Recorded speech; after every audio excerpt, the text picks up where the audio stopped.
Hey everybody, it's Jeff, Aromatics, back again with another pipe tobacco review. Today we will be reviewing Samuel Gawith's Full Virginia Flake Burnt Ends.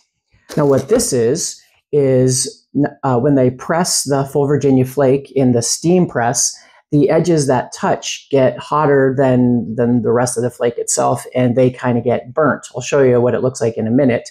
And they cut those off, and they just use it for, usually I think they use it for, they have another blend called Pensioner's Ration, something like that. And I think it's a mix of Virginia Flake and brown flake. But anyway, for some reason lately they've decided to take those burnt ends and sell it on their own. Now, this isn't the first time I've heard of these burnt edges. Probably about 3 to 5 years ago, a guy named Ken Byron was, if I remember correctly, was using these. And I remember him mentioning it and thinking, that sounds pretty interesting, but that was the last I heard of it until just recently. So a couple weeks ago, I was just checking out the Smoking Pipes site, and I noticed out of the blue, they had these burnt ends. I never even heard that they were coming out. So anyway, I right place, right time. I ordered some, and they came in. Looks like this tobacco is actually kind of rare. It sold out very quick.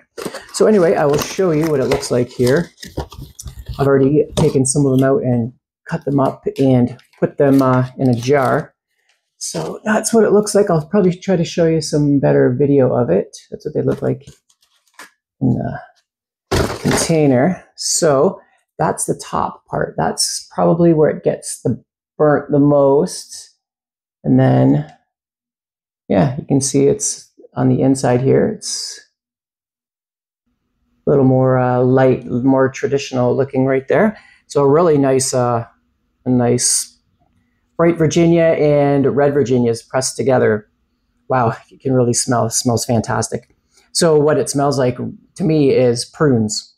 With a little bit of, now that it's been sitting out for a while and I've smelled it a bit, I'm getting a little bit of, imagine a damp day going into a barn and smelling some of that real fresh, kind of half wet hay, but mostly prune, sweet prune is what I'm smelling. So yeah, this is very, it's kind of moist, pretty moist and very dense. So what I've been doing the best way that works for me, I've tried rubbing it out. I tried cube cut. And actually, this is one of the few Virginias that I find smokes really good cube cut and then dried. It's just whenever you light it and you tamp it, and every once in a while, one of those cubes will expand and you get this big blast of flavor that's really works well with this tobacco. So, okay, let's get on with a little bit of taste testing here, and I'll give you what flavors I'm getting.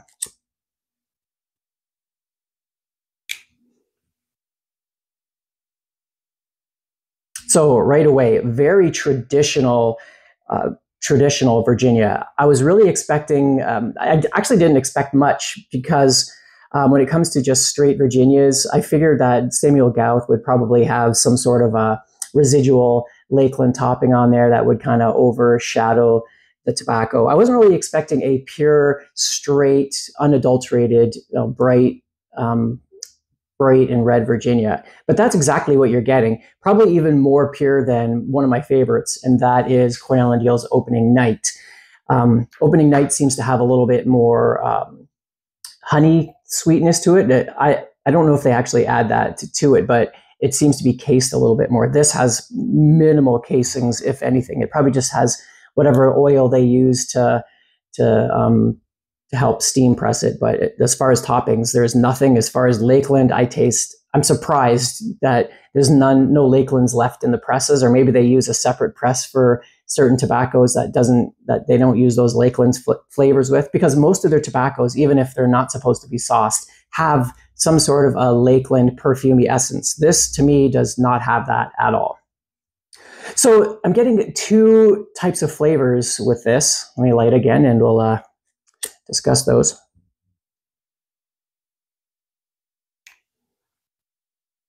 So on the one side, you're getting that bright Virginia. You're getting some hay. You're getting a little bit of not too much citrus, but mostly hay, grass, So if you really like that hay grassy type of thing, you'll definitely get that here, as well as a kind of a cigarette-y taste. And on the other side, you're getting those pruny, plummy, stewed fruit, dark red Virginias. And it's such a contrast, and you usually get one or the other. Sometimes I'm getting a big blast of the prune and stewed fruit, and then sometimes I'm getting a blast of that bright Virginia hay type flavor. This would be the perfect Virginia for me, except for one fact, and that fact is it tastes kind of flat. And flat as in, it's definitely full flavored, probably one of the fullest Virginias I've tried. It's right up there, if not just as, or a little bit more. It's got as much strength as Carolina Red Flake or Opening Night from Cornell and Deal. But what it doesn't have is the bright sweetness to go along with it. It's very like a dry wine, which kind of throws me off a little bit. But at the same time, it's still all those flavors that come through are really good. Now, I don't know, I've never had full Virginia Flake on its own, so maybe it's the fact that some of it is steamed and it kind of Cavendishes it a bit, so maybe it mellows, it takes some of that raw honey sweetness away and kind of just turns it into a more flat Cavendish type of flavor, which doesn't really make sense because supposedly Cavendishing or steaming a tobacco is supposed to bring the sweetness out. I'm not really getting that here. But I'm pretty happy. The first couple smokes I had where I was kind of like, I really liked it, and that flavor was really intriguing, but then that lack of sweetness was kind of disturbing. But then the smoke I had today, it seemed to be, I didn't really notice that dry, unsweet flavor like I did the first time as much. So it still probably falls a little bit short of my favorite, which is Opening Night. If it just had that sweetness, that honey, that sugar, more sugary sweetness to it, it would probably be one of my favorite Virginias. But as it is, just falls a little bit short. Anyway, that's all I have to say about this tobacco. Oh, one more thing is it doesn't bite at all. You can really puff it. This is one of the few tobaccos that it seems you can, that it doesn't punish you for puffing really hard to get it going. It actually tastes better, I think. Like you get up those big blasts of flavor without any harshness, without any tongue bite. The only thing I did notice is the first time I smoked it pretty hard because I didn't dry it out too much, and I kind of had a little bit of that, cigar mouth or cigarette mouth a couple hours later. Other than that, it is a little bit hard to get started to light, but once it gets burning, it seems to burn pretty good. Okay, so. Have you guys had full Virginia Flake, or were you lucky enough to get some of this? I see that it's